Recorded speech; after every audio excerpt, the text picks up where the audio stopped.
За эрхэмгшүүдтэй энэ өдрийн минь түргэе.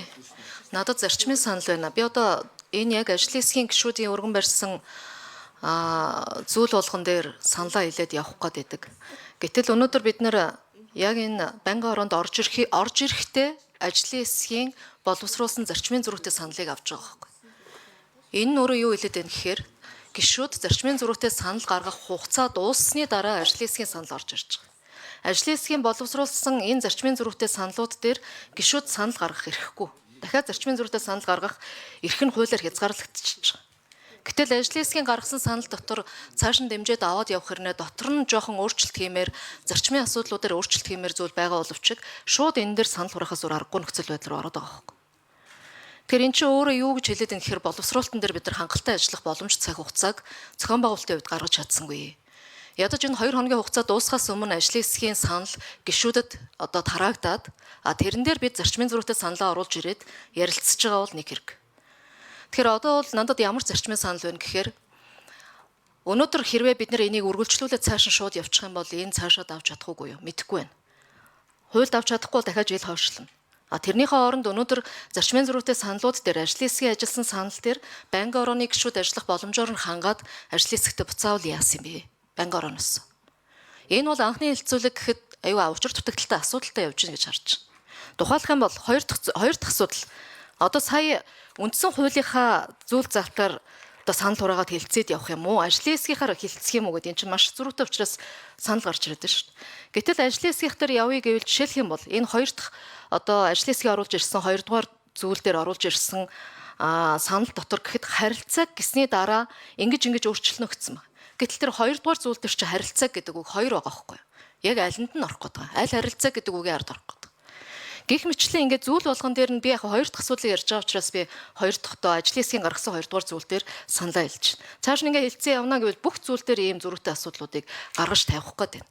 Тэгэхээр энэ асуудлыг өнөөдөр одоо яг ийм нэг бэлэн бус баг саг танилцсан асуудлууд дээр дахиад ярих зүйл байхад анхны хэлцүүлэг тооцож явах нь зөв юм уу буруу юм уу? Энэ дээр зарчмын санал хураавал яа гэдэг саналтай байна. За алдарч явахлан гişүү. Сайн зэрэг гişүү хариул. Ажлын хэсгийн гişүү. За ажлын хэсэг бас яг тодорхой хугацаанд ажилласан. Ажлын хэсэгт бас асуудал дээр бас анхаарал хандуулж байгаа ч юм уу. Эсвэл яг энэ хуулийн цэлтэй холбоотой гişүүд бас саналаа ирүүлэх болцоотой байсан. Ирүүлээгүй.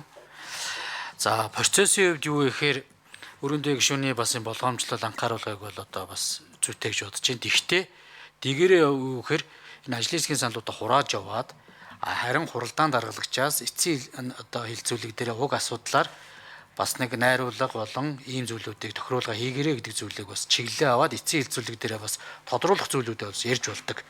Тэгэхээр ийм байдлаар ингээд явбал яасан юм бэ? Ер нь бол зарчим одоо манай дэгийн хууль бол ийм зүйлээр л явж байгаа шүү дээ. Ажлын хэсэг талын төлөөлөл орж байгаа, асуудлуудаа оруулж ирж байгаа. Энэ дээр олонхоороо шийдээд за эргээд ажлын хэсгийн саналууд дээр бас анхаарах зүйлээвэл яг чуулганы нэгдсэн хуралдаанаас хурал даргалаас чиглэл өгөөд бас асуудлуудыг эргэж эцсийн хилцүүлэг дээр одоо өөрийн тоо гишүүн яг ямар зарчмын санал байгаа энийг ингэчээрээгээ та бас үгээ хэлчих юм бол эрүүнд нь нийцүүлээд ажлын хэсэг дахиж одоо банкны ороон дээр авч хилцээд бас ингээд хурал даргалагчийн чиглэлийн дагуу бидэд бас эцсийн хариулга явдаг штеп.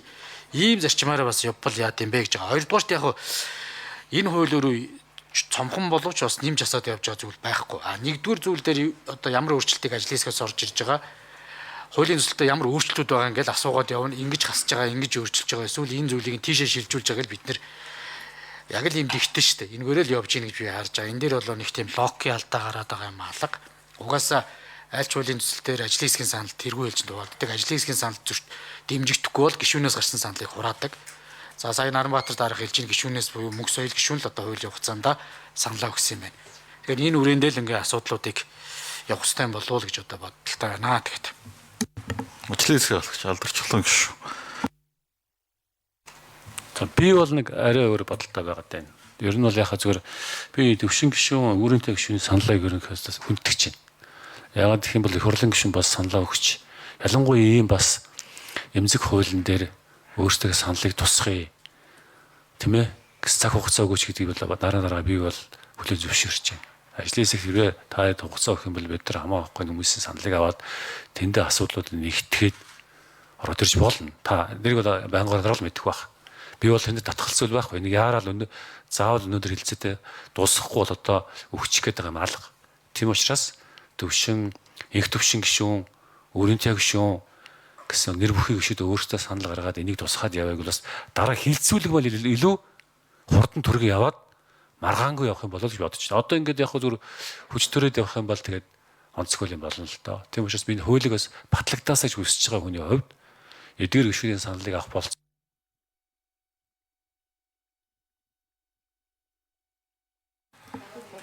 Өрөнтэй гişүүн. Тодруулах.